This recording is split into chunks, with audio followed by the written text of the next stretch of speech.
Yang ni bukan kereta untuk orang biasa-biasa. Jom kita tengok kereta ni. Nice tak nice?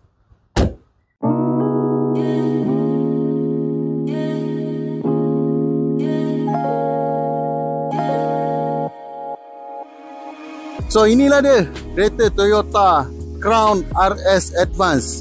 Kenapa korang kena beli kereta ni? Bukan Camry, bukan Accord.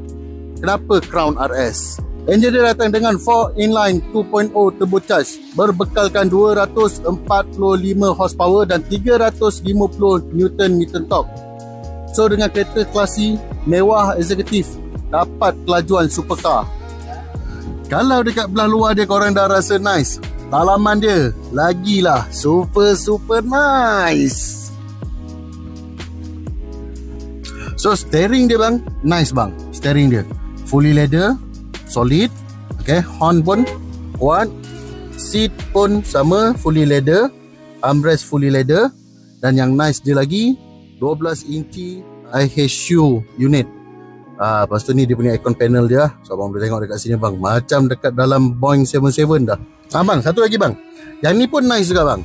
So kalau kata abang dengan orang rumah abang duduk drive, so tak payah bergaduh nak buka armrest ni bang.